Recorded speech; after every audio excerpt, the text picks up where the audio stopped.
Улаанбаатар хот камержуулалтын нэгдсэн системтэй боллоо. Архангаа харьяа тэргэн эх орноо төлөөлөн нослох дэлхийн аварга шалгаруулах тэмцээнд оролцсноо. Ариабал хийдээс алдагдсан эд зүйлсийг шуурхаа олж илрүүлжээ. Шүхрээр нисж байсан 2 хүн амиа алдлаа. Гурамч валют солиулахыг завджээ. Бурадад сүүний баярыг тэмдэглэлээ. Ice Club-ийн цөөн хормын мэдээ эхэлж байна.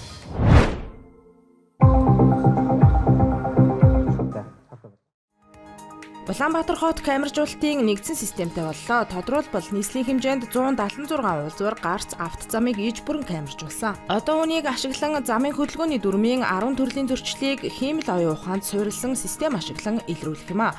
Түнчлэн гэмт хэрэг зөрчлийг цаг алдалгүй илрүүлэх, тассан зогсоох боломжтой болж байна. Улаанбаатар хот маань цаашдаа өсөн нэмэгдэж байна, тэлж байна.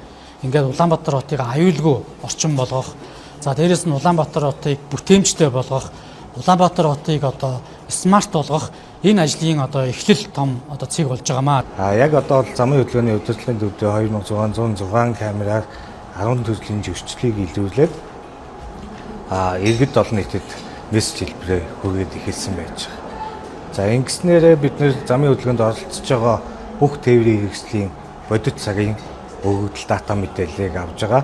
Авсан датан дээр үндэслээд гэрэл зохио болон автозамын зохион байгуулалтыг ухаалгаар зохицуулах бүрэн боломжтой болж байгаа юм аа. Телекамерын нэгдсэн төвөний 9 дүүргийн засаг дарганд дэргэдэх телекамерын дэд төвүүдтэй мэдээлэл харилцан солилцож ажиллах юм а.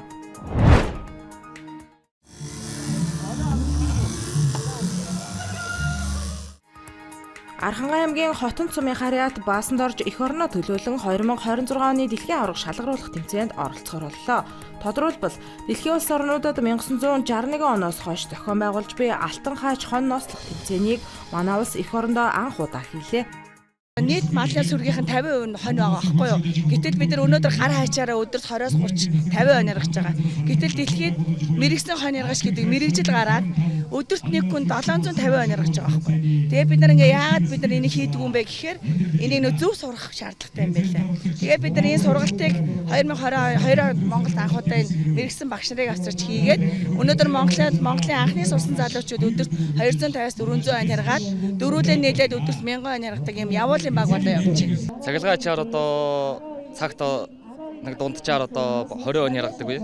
Тэгээ одоо гараа ачаар бол одоо би нэг яргах гэдэг нэг цагтаг 10 он яргах жишээ нэл.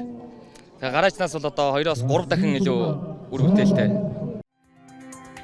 Төв аймагт болсон тус тэмцээнд 21 аймгийн 19-оос 70 насны 100 гаруй хүн оролцсноос гар хаачны төрөлд Говьалтай аймгийн Дарив сумын харьяат Батмагнай, Цахилгаан хаачны Анхан шатны төрөлд Архангай аймгийн Цэнхэр сумын харьяат Аз2, Цахилгаан хаачны Мэргэсэн шатанд Архангай аймгийн Хотон сумын харьяат Баасанд оржнаар тус төрүүллээ. Ариабал хийдээс алдагдсан эд зүйлийг шуурхаа олжээ. Тодруулбал энэ сарын 22-нд Япон улсын иргэн манай улсад аялан тус хийдийг үзэж сонирхож явах үедээ 57,000 йен, 90,000 төгрөг бүхий төрөвчэй хулгайд алдсан байна. Налах дүүргийн цагдаагийн алба хаагчид уг гэмт хэргийг үйлдсэн байж болцсохгүй бүлэг этгээдийг шуурхаа ирэн сурвалжилж илрүүлжээ. Одоо мөрдөн шалгах ажиллагаа үргэлжилж байна. Гадны жуулчдын эрүүл мэнд эд хөрөнгө аюулгүй байдлын эсрэг энэ мэт гэмт хэрэг давтагдах магадaltaйг цагдаагийн байгууллагаас анхаарууллаа.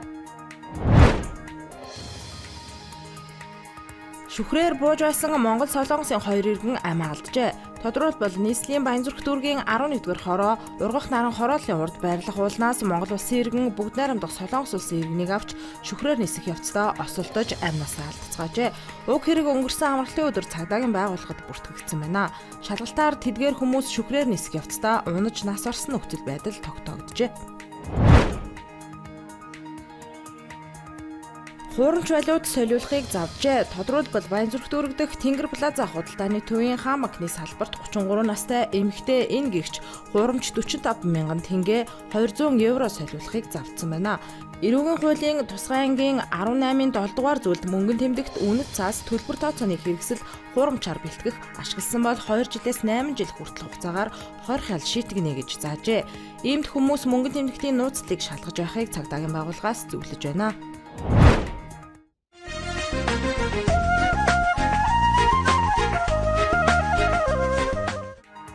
Буриадад сүүний баярыг тэмдэглэлээ. Тодорхойлбол Баргуузан аймагт энэ өдөр сүүн гол урсаж, жимсний чаналаар бэлгсэн өдөр болж өнгөрчээ. Цагаан эдийн найрт оролцохоор малчид, сайлчид, мал аж ахуй эрхлэгчид цугларч, сүүгээр хийж болох бүхий л төрлийн эдээ ундаа бүтээгдэхүүнийг сурталчлан таниулсан байна.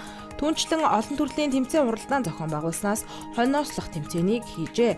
Тус баярыг анхлан санаачилсан Елена Бадмаева би оюутан байхдаа Төрлөх аймгийнхаа төлөө ямар нэгэн сайн зүйл хийхсэн гэж мөрөөдөж ирсэн.